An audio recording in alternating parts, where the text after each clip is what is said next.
First up, we'll be talking with Sarah Rodriguez, the Pioneer's copy editor, to take a closer look at Frances Haugen, Facebook's most recent whistleblower and social media toxicity. Governor Newsom signed a bill in early October that requires all high school students to complete a semester-long course in ethnic studies as part of their graduation requirements. Hi, I'm Monet Troche, the editor-in-chief of The Pioneer. And I'm Scarlett Schwenk, the managing editor.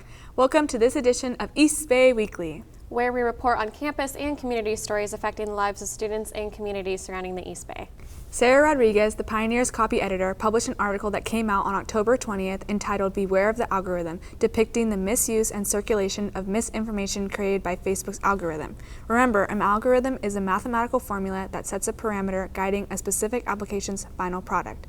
During congressional hearings investigating Facebook, Haugen stated, "During my time at Facebook, I came to realize a devastating truth. Almost no one outside of Facebook knows what happens inside of Facebook. The company intentionally hides vital information from the public, from the US government, and from governments around the world. The documents I have provided to Congress prove that Facebook has repeatedly misled the public about what its own research reveals about the safety of children, the efficacy of its artificial intelligence systems, and its role in spreading divisive and extreme messages." California became one of the first states to implement a bill requiring high school students to complete an ethics studies course as part of their graduation requirements. Stay tuned to learn more about California's new law about a requirement for all high school students to take a semester-long course in ethnic studies, according to Dr. Jocelyn Sacramento, and Facebook's whistleblower and the misinformation and hate circulated through social media apps. Let's take a look at this backgrounder explaining California's new ethnic studies law, courtesy of Cal Matters. At the height of the civil rights movement in the 1960s, California students led the nation in creating college ethnic studies programs that explored the histories and cultures of people overlooked by the dominant European-centric curriculum. It was a time of national racial introspection and wide-scale protest. Echoes of then are loud and clear in 2020, and the state's lawmakers were listening, voting this summer to make ethnic studies a graduation requirement for all California State University students. Hi, I'm Michael Zinstein, and I'm going to explain the state's new ethnic studies law in 1 minute. The genesis of the requirement goes back to 1968, when a coalition of Black, Mexican, American, Filipino, and other student groups at what is now San Francisco State University demanded the school create an ethnic studies program. After a 5-month standoff, the university debuted the first College of Ethnic Studies. Similar programs spread throughout the state. But support for those programs has been uneven, prompting lawmakers and California's Democratic governor to require that students at all 23 Cal State campuses take at least one ethnic studies course to graduate. CSU should have these courses ready by fall of 2021. Opponents argued against the state mandating what should be taught in higher education, maintaining that professors, not politicians, should decide what's taught in higher ed. But supporters say requiring ethnic studies will better prepare students for life in a multiracial society, and making it a required course will stabilize funding for ethnic studies programs. To learn about other new laws taking effect in 2021, visit calmatters.org or check out our new laws playlist. For Cal Matters, I'm Michael Zinstein.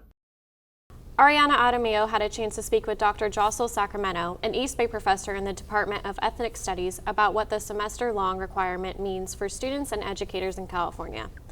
The bill was met with backlash from California residents, with some claiming high school students are being indoctrinated and radicalized by the left.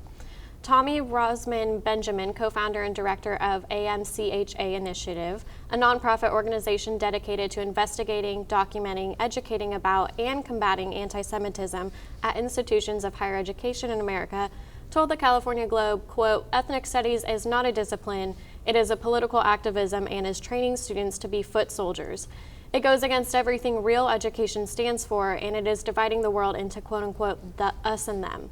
Sacramento refuted this claim, explaining that research found ethnic studies courses actually improve students' schooling experience, especially with attendance and improved GPAs. Ariana, thank you for joining us. How does teaching ethnic studies affect a student's schooling experience?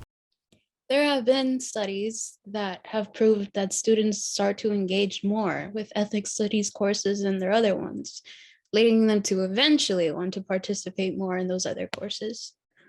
Higher participation and engagement leads to higher grades, and learning about their cultural background can give students more of a sense of identity, which is important at a developing age. What exactly does ethnic studies teach? Ethnic studies teaches students about the cultures of not only their own, but of the people around them. It goes deeper into cultural history and how it shaped the world we live in today. It's the kind that's not in the usual history classes, which usually only center on American history.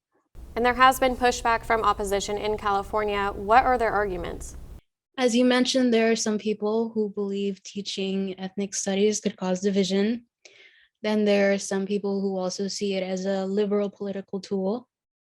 And then there are others who are concerned about ethnic studies being taught incorrectly by either watering down or leaving out important parts of the history of several ethnic groups, or even spreading harmful misinformation about them.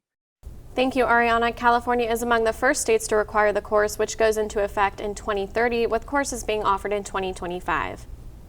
Thank you, Scarlett and Ariana. It is interesting to hear more about the ethnic studies course requirement being implemented in California high schools. Here today, I welcome Sarah Rodriguez. Hello, Sarah. Welcome. Thanks for having me. Who is Frances Haugen and what is she turning heads for?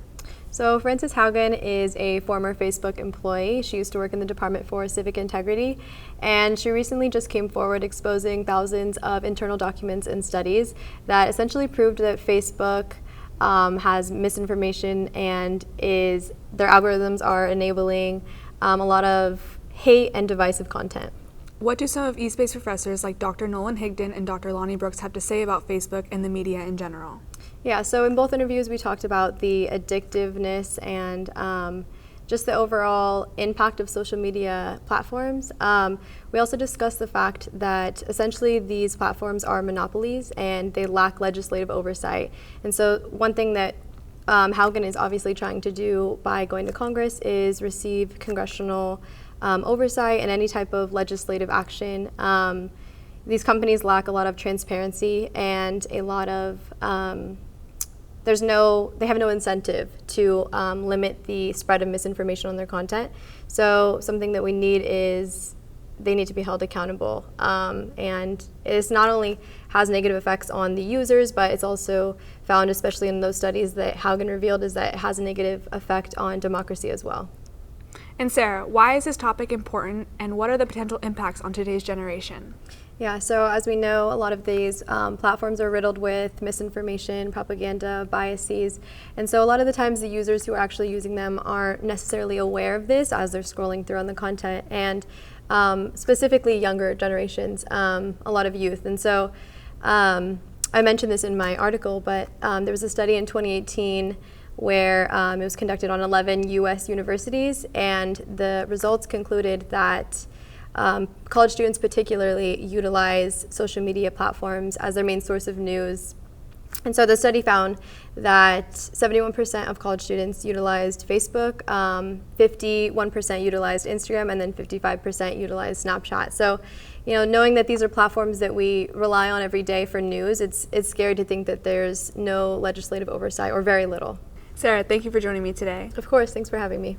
To learn more about this and other important stories, visit thepioneeronline.com.